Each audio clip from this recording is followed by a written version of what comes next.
વડોદરા શહેર યમુના મિલ પાસે આવેલ શ્રી વિદ્યાલય ખાતે 400 થી વધુ બાળકોને ચોપડા વિતરણ કરવામાં આવ્યા। વડોદરા શહેર જમનાબેન પાસે આવેલ શ્રી વિદ્યાલયમાં અભ્યાસ કરતા બાળકોને વડોદરા શહેર નિવૃત્ત ગેઝેટેડ પોલીસ દ્વારા વડોદરા શહેર યમુના મિલ પાસે આવેલ શ્રી વિદ્યાલય ખાતે 400 થી વધુ બાળકોને ચોપડા વિતરણ કરવામાં આવ્યા।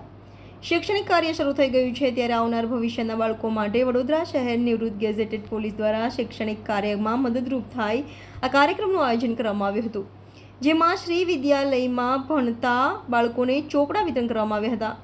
વડોદરા શહેર નિવૃત્ત ગેઝેટેડ પોલીસના સભ્યો અને શાળાના આચાર્ય શિક્ષકની ઉપસ્થિતિમાં કાર્યક્રમ યોજાયો હતો, જેમાં બાળકોને કરવામાં આવી હતી મુન્ના બાળકોને નોટબુક વિતરણ કરતા બાળકોના ખૂણા પર આનંદની લાગણી જોવા મળી હતી। વધુમાં વડોદરા શહેર નિવૃત્ત ગેઝેટેડ પોલીસના સભ્યએ જણાવ્યું કે આજે અમારા નિવૃત્ત પોલીસ અધિકારીશ્રીઓ અને કર્મચારીઓ તરફથી દર વર્ષે અમે સામાજિક એક કાર્ય કરવાનું રાખેલું છે।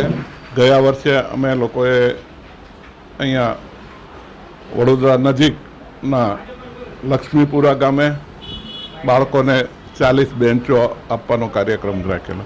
એ જ રીતે આ વખતે નોટબુકો બાળકોને આપવા માટે શ્રી વિદ્યાલયમાં નિશિતાબેન રાજપૂતના સહકારથી અને એમના માર્ગદર્શન હેઠળ આ કાર્યક્રમ રાખવામાં આવેલ છે। અમારા એસોસિએશન તરફથી પોતાના પેન્શનના પગારના પૈસામાંથી આ ફંડ એકત્રિત કરી અને અમે લોકો આ કાર્યક્રમ કરીએ છીએ।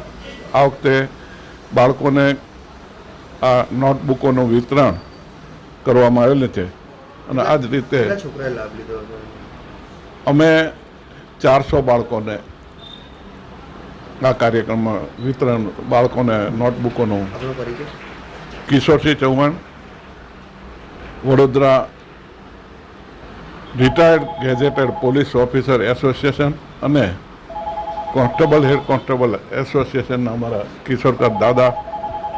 ખાસ તો અમે આભારી છીએ નિશિતાબેનનો કે જેણે નિશિતા રાજપૂત અને એમના પિતાશ્રીનો જે અમને અવારનવાર અમારે કોઈને પણ મદદ કરવી હોય તો એ અમને ખૂબ જ સહાયરૂપ થઈ પડે છે। આ શ્રી વિદ્યાલયના તમામ બાળકો અને સંચાલકો અને શિક્ષકશ્રીઓના પણ અમે આભારી છીએ।